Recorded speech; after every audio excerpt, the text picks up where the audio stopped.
Okay. Hello, everyone. Welcome back to the Cryptopolitan podcast. It's great to have you all with us again.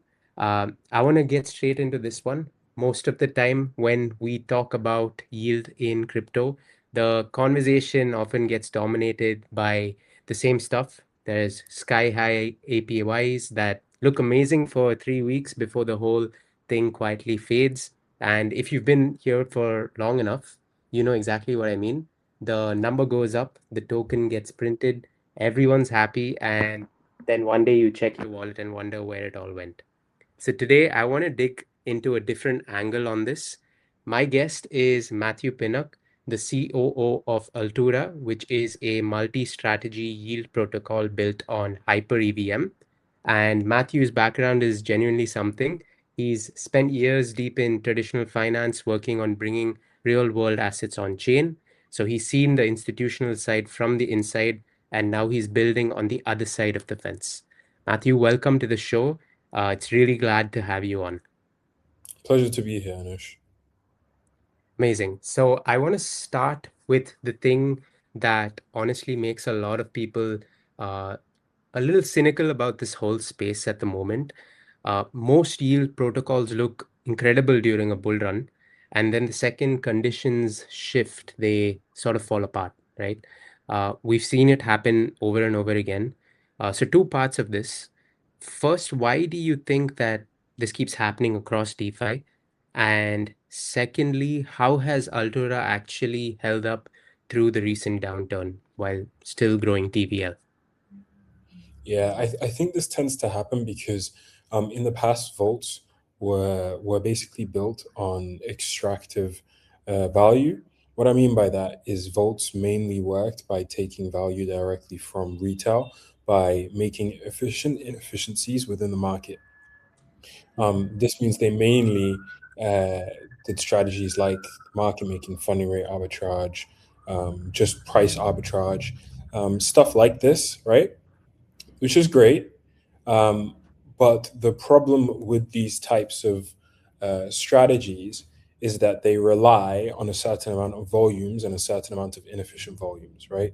It's effectively a zero sum game where money is being effectively traded around to no end. And right now, what you're seeing is those yields compress because a lot of quants are just trading against quants, right? We're doing partly that. It's part of our strategy because we believe you should have your hands in all baskets, right? Um, uh, and our quants are amazing. But if you don't have a team, not everybody's quants can be, right? And I think that now with this cycle, we finally have the chance to actually have like real world value be represented in these vaults. So you're seeing, if you look at Midas, for example, they've launched everything from Fastenara's MF1 to they're launching members caps, insurance fund, to a bunch of stuff, right? Um, and VIA, them launching those things, we're able to see how real world value um, can be kind of given back to crypto users and how crypto, our money, our USDC, our deposits can be put to use in the real world. Amazing. Um, I also just want to talk about the foundation here a little bit. Now, Hype has just pushed past 64. It's a new all-time high, and Hyperliquid has opened up real-world asset trading on-chain around the clock through its HIP-3 upgrade. So I suppose my question is why Hyperliquid specifically? What made that feel like home? And what does tokenizing gold on that infrastructure unlock that you genuinely couldn't do anywhere else? I think Hyperliquid felt like home because initially we were running a few strategies on, or Hyper EVM felt like home because we were initially running a few strategies on Hyperliquid itself. That and we think the Hyperliquid team is very, very switched on. They created a product that fundamentally didn't have much of any competition at the time, and so we made a bet that they would do the same thing with their chain, right? And so far they've kept up on that promise. And so we've supported them. They've supported our own ecosystem, and we've built the vault that we have today. Going on to the vault that we have today, the reason that I started trading tokenized gold as well as private credit, as well as all of these different tokenized instruments. Now we're getting into tokenized grain, is because fundamentally your assets are tied to real world value that's being generated, right? So the gold trade is us buying Doria Bar in Ghana and selling it in Dubai or Turkey, effectively, or our commodities desk buying and selling gold in Dubai and Turkey. Now, what this means, by our users' funds being put to work in buying those assets and selling those assets, and by yield being generated there, we're actually like fixing in an efficiency that is in a real world market. We're making the price of actual physical gold better, right? And actual physical gold is being bought up in the process and moved around the globe. So it's not like we're just buying gold futures or gold spot on like a trading 212 on some type of brokerage. We're actually buying the underlying asset and moving the underlying asset via planes, via logistics. And that's the same with the commodities desks running the grain trading that will that we've just deployed to. Mhm. So I've just been going through your website as well, and I think what struck out to me is that you've got market making, you've got arbitrage, you've got physical gold trading as well, all under one roof. And I think most protocols deliberately pick one lane and go deep on that. Uh, you've gone the other way, right? So my question here is why all three? And I suppose maybe more importantly, when conditions shift, how does each of those hold up independently? Because I imagine the whole point is that they're not all exposed to the same thing at the same time. Yeah. So it's actually even more than that, right? So it's market making, it's funding rate arbitrage, it's tokenized Mm, gold, it's tokenized grain, it's private credit, and we're looking to just expand that more and more and more and more. We're trying to hit our hurdle rate or support our hurdle rate with every single investment that we make. By doing so, it means regardless, and by making sure that these assets are non-correlated, um, and all these sources of yield are non-correlated, it means if for some reason the crypto market as a whole is doing terribly, hey, well, actually, there's a big boom in AI. Okay, well, we've just invested in MF1, right? Um, or if AI is doing terribly, but the blockchain is doing great, then hey, look, our market making strategies are doing amazing. Or if both of them are doing terribly, well, gold will always be valuable, right? And so will grain. We need to eat, and we like to look at shiny things. And so we want to just continuously expand this over and over and over again, um, so that we have a very, very large and very, very diversified, non-correlated fund, right? mhm, That has as many kind of yield points as possible, because it allows us to be very agile in how we deploy, how we move, market dynamics, so on and so forth. I think that mhm, some desks have expertise in, like you said, picking one asset and learning how to how to trade it like their bread and butter. But a lot of the time those desks blow up because fundamentally, if that asset gets nuked for some reason, um, then you're in trouble, right? mhm, If the Strait of Hormuz gets closed, and mhm, you've invested in a bunch of oil that you're supposed to get shipment mhm, wise, well, then you're in trouble. It doesn't matter that the asset is oil. You put all your eggs in mhm, one basket. So yeah, mhm. that's why. Yeah, that makes sense. I also wanted to touch upon on-chain transparency. I know that's probably one of the most overused phrases in all of crypto, but everyone says it. Almost nobody truly delivers it.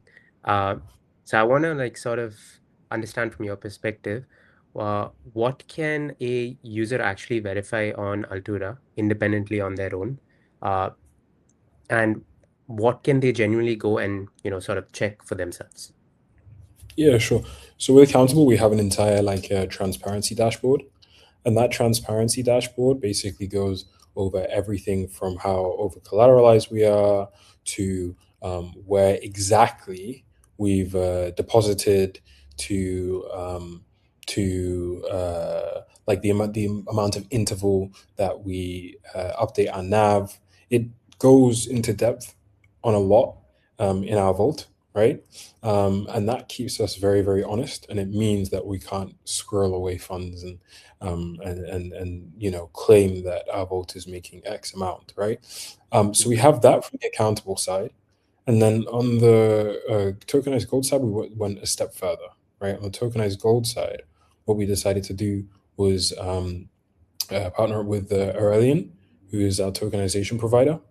And Aurelian, what they do is they allow the tokenization as well of the logistics process, right? So they bring on chain the entire logistics lifecycle, as well as the settlement of a physical RWA trade, right? So this is different to buying or paper trading gold.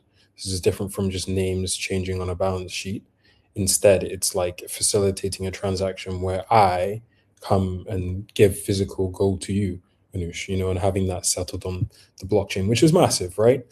Because that has, applications much, much further than just gold.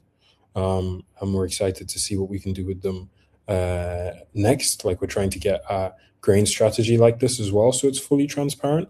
And it means from a user perspective, they can see, okay, their money is being spent on this gold. This gold has went onto this aircraft. From this aircraft, there's an on-chain attestation from the logistics provider that liaises with the aircraft. And then it goes into this armored truck, and then it arrives at this doorstep. And when it arrives at this doorstep, the funds are settled. The funds and items are settled DVP, and assets are settled DVP. So I think it can give a lot of comfortability to users that the flows are as claimed, and the flow of funds is as claimed, because when things are off chain, you can claim that X is settled, but that doesn't necessarily mean that that's true. We've seen that quite a lot. So yeah. Yeah, I appreciate that you're pointing to things people can actually go and inspect rather than just asking them to believe a dashboard. And I think that also naturally leads to the question underneath all of this, the one every smart investor should be asking, which is where the money is actually coming from. So where does Altura's yield come from? And just as importantly, what makes it repeatable rather than a one-time thing that dries up the moment the market changes? And I suppose the next part of that, and just to round us out, is what's next for Altura? Where does this go from here? Sure.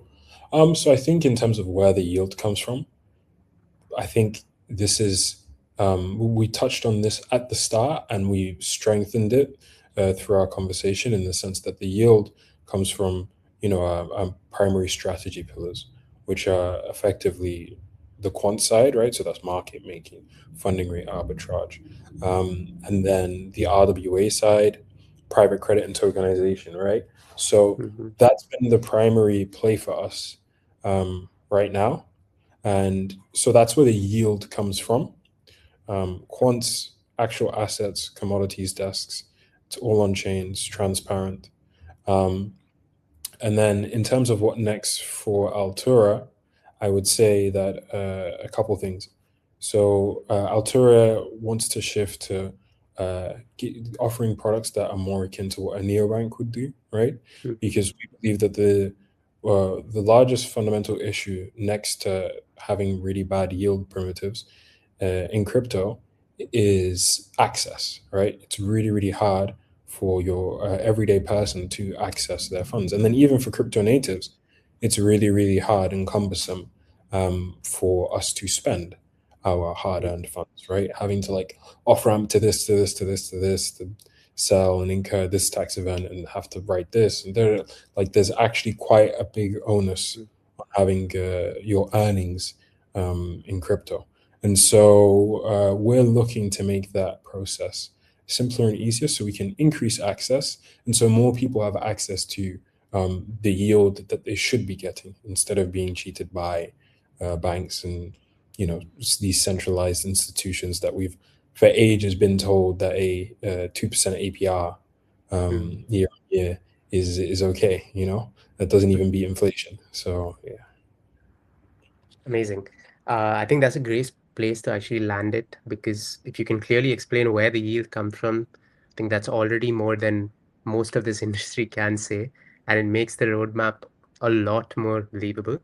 Um, Matthew, just before we end today's conversation, is there anything that you would like to share, like final thoughts, or where we can follow you and Altura's the next sort of roadmap and any sort of news that we can follow? Yeah, sure. So you can follow us on Twitter at AlturaX. Um, I think what I'll leave and say is that crypto is going through an evolution right now, where people are starting to take us more serious, and so I think that comes with the responsibility of having to take ourselves more seriously. I think we've seen a lot of like hacks, a lot of um, a lot of breaches, and a lot of these have been down to OPSEC and stuff like this. And I think that's because as crypto natives, we haven't got standards, we haven't got best practices and processes defined, clear, industry wide, like they do in TradFi. And that doesn't mean that we do all of the mistakes that TradFi has done in creating this machine that can't move because it has so much regulation. It just means that we should take ourselves more seriously as a community before somebody else tries to do that for us, right?